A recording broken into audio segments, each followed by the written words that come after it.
Airsoft, a global battle sport based on the use of replica weapons that fire low-velocity plastic ammunition. Gaining in popularity for over 50 years, I started to ask myself, where did Airsoft come from? And today, we're going to talk about speed.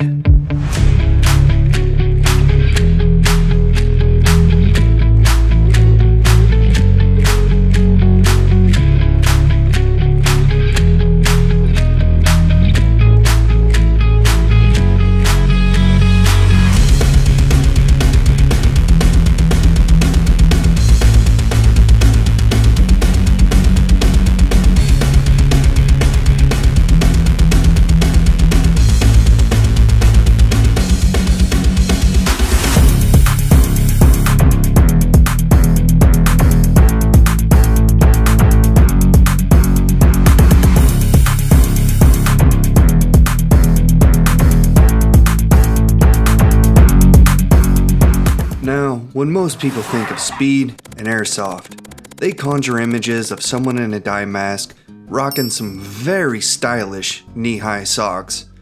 They're probably also sliding around and shooting the absolute shit out of each other. And they're probably rocking some kind of 1911 with every single upgrade that you could possibly fathom. So that's where our story is going to start, with the Colt 1911. So way the hell back when, there was a man who sold laughing gas on the streets to anyone who was looking for a quick giggle. His name was Samuel Colt. After he has made his fortune slinging whippets, he decided he wanted to take a crack at making firearms.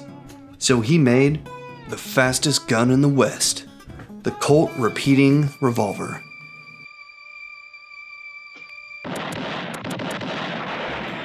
And after a little bit of time passed, they hired a new designer by the name of John M. Browning, who brought you some hits like the Browning machine gun, or the Browning automatic rifle, and of course, the Colt 1911.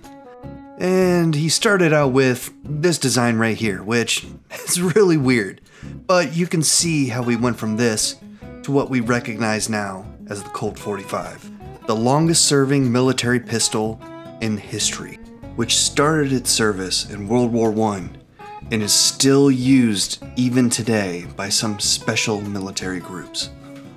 And in that long breath of time, it permeated itself throughout American and gun culture, with its iconic design even being copied in the toy industry by companies like Mattel and even Daisy, resulting in this, the Multi-Pistol 09. Which kinda looks like a 1911, if you cross your eyes and blur them a little bit. This toy gun was the first example I could find of a heavily modified high kappa. Sort of. Okay, hear me out. It's got an extended barrel, it's got optics, it's got all kinds of different grenade launchers that you can attach underneath, and it even has a little pistol inside of the pistol. If that's not high capacity, I don't know what is. But what does this have to do with airsoft? Well, if you had seen my previous video, you would know exactly how this leads to airsoft. But just in case you haven't seen it, I'll sum it up as quickly as I can. Okay, victory over Japan, American occupation, mass disarmament, modified cap guns, Japan Model Gun Collectors Association, survival game, Genesis, Battlemaster, MGC, and the first gas blowback pistol. And hey, look at that. You recognize that? I bet you do. I bet you do. Sorry. Where was I? Oh yeah, high kappas. So fast forward through the creation, the rise, the fall, and the rebirth of airsoft with MGC, who ended up specializing in modified Colt 1911s. What? Nothing. Please make me look gay. You look like you might have seen one up close. Which resulted in this, MGC's high-capacity government series Colt 1911, which came with a double-stacked magazine, effectively doubling your ammunition capacity. hence the name. It also had a flared magazine well for quick reloads, in addition to... well, that's actually it. That's all it had. Still, this is the first airsoft replica to bear the name Hi-Capa. That was until Tokyo Marui showed up. Having cornered the market with their line of airsoft electric guns, also known as AEGs, they decided to branch out, making this, the TM 5.1 Hi-Capa. With a lightweight, precision polymer construction, double stack mags, an ergonomic grip with a flared magwell, and a Picatinny rail under the barrel for accessories. With this tech, they didn't reinvent the wheel, they just made it better. This replica delivered a level of performance and customization that you just didn't have with other brands, once again cementing itself into the history of airsoft. And when you talk about airsoft gun customization, you have to talk about this man, the airsoft surgeon, who not only produces beautiful custom airsoft guns, but also is the founder of Action Airsoft, the airsoft version of the IPSC, which stands for the International Practical Shooting Competition, or is it Coalition? The IPSC word, where the goal is to shoot your way through a dynamic course as quickly, cleanly, and safely as possible.